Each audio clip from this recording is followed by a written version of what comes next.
भाइयों, मैं Rohit Kushwaha agree junction दसीतराय से। मेरा यूट्यूब चैनल है एग्री जंक्शन 94 के नाम से। आज हम जिस फील्ड की विजिट कर रहे हैं वो है सरसों का फील्ड। ये मेरे साथ फार्मर हैं ओम नारायण, और मेरे इस के नवरत्ना के जो एम्प्लॉय हैं वो हैं मिस्टर अतुल।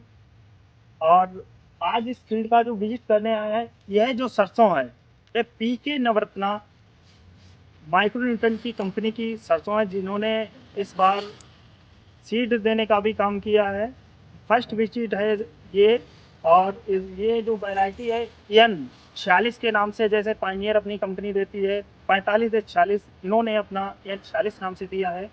अब हम आपको दिखाएंगे इस सरसों की क्या पैदावार हो सकती है, कैसे क्या हो सकती है अपने किसान की ज़बान में।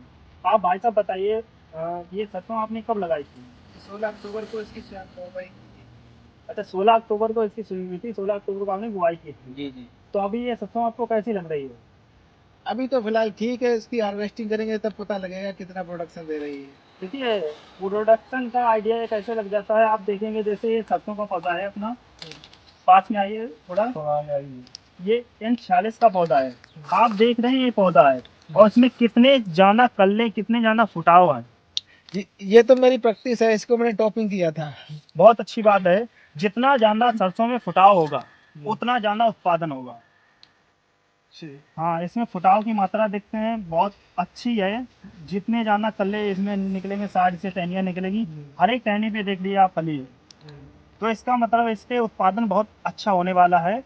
आप मान के चलिए इसमें 3-3.5 कुंटल प्रति बीघा के हिसाब से सरसों निकलेगी, और उत्पादन भी अच्छा होगा। इसमें आप ऐसा करिए, इसमें ऐसा पानी लग चुका होगा, किसी भी तरीके से आप सल्फर का स्प्रे अगर करा देते हैं तो आपके जो इसमें सरसों निकलेगी उसके दाने का वजन अधिक होगा, और सरसों में तेल निकलने की मात्रा बढ़ जाएगी।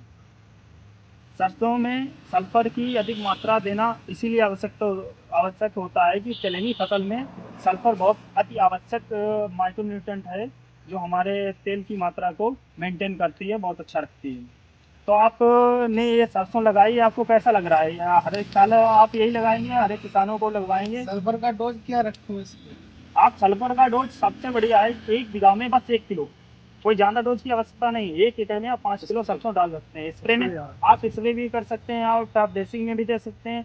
आप जब सरसों लगाते हैं बुआई में भी आप सरसों दे सकते हैं। हार्वेस्टिंग के समय क्या इसकी ध्यान रखने वाली बात है? हार्वेस्टिंग के समय सबसे बढ़िया है कि इसमें किसी भी तरीके से नमी ना पहुंचने पाए। अगर आपने पानी लगा दिया तो ये जो फ्लावर निकल रहे हैं इसके, इनकी संख्या बढ़ती चली जाएगी, और आपकी जो फली बन रही है इसमें जो ताकत लगनी है पौधे की, इसमें ना लगते फूल में लगती चली जाएगी।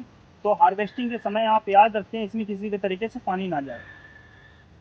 हाँ, अगर आपने हार्वेस्ट जैसे फली बन रही है इस टाइम पे, अगर आपने नाइट्रोजन इसमें दे दिया, यूरिया डाल दी, तो जो वृद्धि फली में दाने की होने को है वो इसमें ना होके पौधे की वेजिटेटिव ग्रोथ में होगी, मतलब वानस्पतिक वृद्धि में होगी। पौधा लंबाई में बढ़ जाएगा, फ्लावर अधिक आने लगेंगे, लेकिन हमारी सरसों में जो दाना पड़ रहा है वो कमजोर हो जाएगा। इस टाइम पे नाइट्रोजन देने की बिल्कुल आवश्यकता नहीं है। इस फसल से अगर और कुछ पूछना है तो आप पूछ सकते हैं। यदि हार्वेस्टिंग के टाइम बरसात होने लगे फिर क्या करें किसान? देखिए, बारिश क्या है, एक नेचुरली वो है ना, हम रोक सकते हैं ना आप रोक सकते हैं। अगर आपको लगे कि आपको गूगल पे आप देख सकते हैं बारिश होने वाली है, कुछ भी है, अब आप हार्वेस्टिंग करने जा रहे हैं, यदि बारिश दिखाई दे रही है और आपका फील्ड हार्वेस्टिंग के टाइम पे है, तो आप इसमें 1-2 दिन पहले हार्वेस्टिंग कर लें बारिश से पहले। यदि आपको लग रहा है अभी हार्वेस्ट करने के लिए मेरा फील्ड तैयार नहीं है, तो उस टाइम पे बारिश अगर नेट पे दिखा रही तो उस टाइम पे हार्वेस्ट ना करें। बारिश जब समाप्त हो जाए उसके बाद हार्वेस्ट।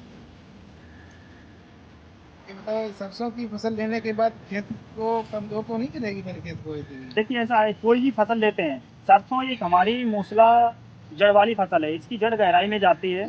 अगर सरसों हम काट लेते हैं, इसके बाद आप मक्का अगर करना चाहते हैं तो बारिश वाली मक्का कर सकते हैं आप।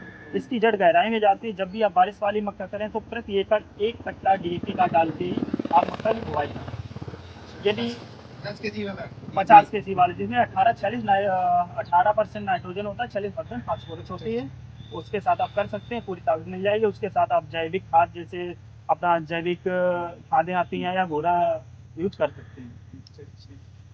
इससे रिलेटेड अगर कोई और जानकारी लेना चाहते हैं तो आप हमसे ले सकते हैं। वैसे सरसों की फसल के बाद कौन सी फसल किसान ठीक ठाक से चुने जिससे कि उनको अधिक से अधिक पैदावार अगली फसल में मिल सके? देखिए सरसों की फसल के बाद हमारी एक अभी इस टाइम पे थोड़ा 10 दिन बाद लगेगी मक्का की फसल, जो स्प्रिंग वाली होगी। और एक हमारी सीजन आएगी रैनी वाली, ठीक है। इसके बाद रैनी सीजन आएगी, जब हम सरसों का हार्वेस्ट करेंगे तो उसकी टाइम पे हमारी रैनी की मक्का चलने लगती है, बारिश वाली मक्का चलने लगती है, जिसे चौमासी मक्का बोलते हैं। हम उस मक्का को भी लगा सकते हैं, अच्छा खासा उत्पादन ले सकते हैं। और उस टाइम पे चारा की भी बुआई कर सकते हैं, क्योंकि मक्का का भी उत्पादन अच्छा मिल सकता है और अपने जानवरों के लिए चारा भी कर सकते हैं। कौन सी वैरायटी चुने किसान? अगर आप मक्का करना चाहते हैं तो बारिश में अगर नंबर 1 की कोई वैरायटी है तो सीपी 303 नंबर 1 की वैरायटी है, आप वो कर सकते हैं। 303 सीपी 303। क्या रेट की पड़ेगी? सर रेट की बात ये है, कंपनी अपना डिसाइड करती है, फिर भी समथिंग ये मान के चली कि 300 350 रुपए एक किलो बीघे में प्रति कितनी बीघा। लागत आ सकती है उस टाइम?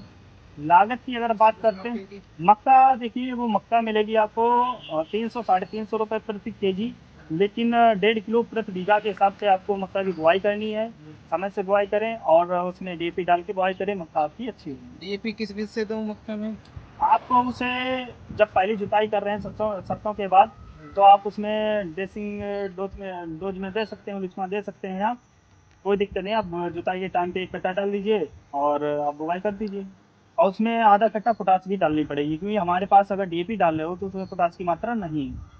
क्योंकि डीएपी में 18% नाइट्रोजन, 46% फास्फोरस होता है, पोटास नहीं होती है। पोटास की मात्रा बढ़ाने के लिए, क्योंकि पोटास एक रोग प्रतिरोधक क्षमता बढ़ाती है हमारे खेत में, तो पोटास डालनी पड़ेगी आपको। पोटास का आधा कट्टा होना बहुत अति आवश्यक है। और फास्फोरस क्या करेगी इसमें मक्के में? फास्फोरस जड़ों का विकास करती है। फास्फोरस अगर पड़ेगी खेत में तो जर्मिनेशन अच्छा होगा, टेलरिंग मतलब पौधा अच्छा चलेगा, उसका जड़ का विकास होगा। बहुत बहुत धन्यवाद हमारे साथी। भाई साहब, अगर आपको वीडियो अच्छा लगा तो इस वीडियो को सब्सक्राइब करिए, लाइक करिए, मेरे साथ बने रहिए। अच्छी जानकारी के लिए ऐसे वीडियो देखते रहिए। हमारे किसानों को बहुत बहुत अगर सपोर्ट करने के किसानों लिए को धन्यवाद। कोई भी जानकारी चाहिए तो मेरे इस वीडियो के माध्यम से आप दे सकते हैं। आज हम अपने किसान भाई से मिला, मैं बहुत खुश हुआ कि इन्होंने बोला है बताया है कि हम फसल देख के बहुत खुश हुए हैं। ऐसी जानकारी के लिए मेरे साथ जुड़े रहिए।